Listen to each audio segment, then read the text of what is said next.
Throughout the next 5 minutes, I shall attempt to evaluate the ways in which I used, challenged and developed specific conventions throughout my trailer. Immediately when my trailer starts, you can see my title screen. This is conventional in all products and meets the expectations of audiences. As well as this, Monte Cristo is also an established institution in the horror industry. Another convention I used was this old-fashioned scenery. Originally I did this as my production was going to be set in the 1930s. However, I changed this at a later stage as my focus group felt my production was too dated for my specific target audience. From this cross, religious examples are present in my production. More specifically, the use of this and my main protagonist becoming possessed means that audiences reintroduce suppressed memories and experiences they found scary, and then link these to my production. In terms of sound, conventionally, as was conventional, I started with slow-paced music, which then increased in pace and intensity. I chose to do this to link my production to Roland Barthes specifics codes. By increasing pace and volume, clearly I create a sense of suspense.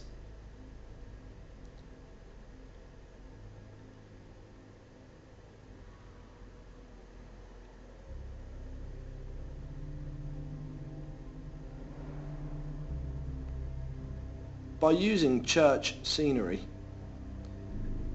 I can also link my aforementioned semiotic enigma code and reintroduce suppressed memories from horror experiences that they may have seen from previous productions such as Insidious, Saw, etc.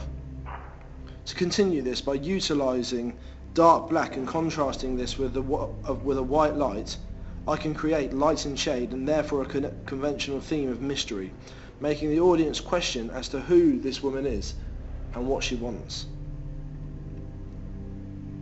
In terms of challenging conventions, the main expectation that I did not conform to in my production was the use of a female villain. By doing this, it allowed for me to create a unique production that is not cliché, so to speak, that audiences may have been used to and may have found too common in previous productions. Another convention I challenged was to show my villain in my trailer. This was not seen in any of my research film trailers. I thought, however, that because it is not obvious that this is my villain, it only reveals a small amount of the narrative and therefore is still perfectly usable. Throughout the trailer, I continued to drop clues of the narrative via small effects that I thought could subconsciously drip feed the audience clues to the narrative. For example, by having my protagonist deliver the baby in a scarf, then have the villain leaving the church in the same scarf, audiences who may not recognise this at first can make the subconscious link that there is a mother and child relationship. Another example of this, where I gave insight into the narrative, was by giving glimpses of my protagonist being possessed next to the Bible. I would expect for audiences to make the link between this and the connotations of religion. I felt by dropping these narrative hints, it allowed for audiences to create a personal, then further negotiated meaning to my trailer. By making the trailer more personal, I would hope that this would attract them to watch the film. In terms of developing conventions, one that I developed upon was the use of contrasting black and white lighting, as you can see now. However, using a strobe style effect adds to the enigma code of mystery.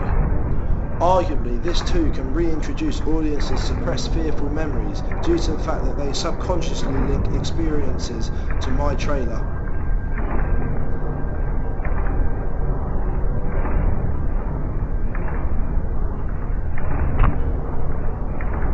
Hopefully I would feel that this would leave audiences wondering as to who my villain is and what she wants.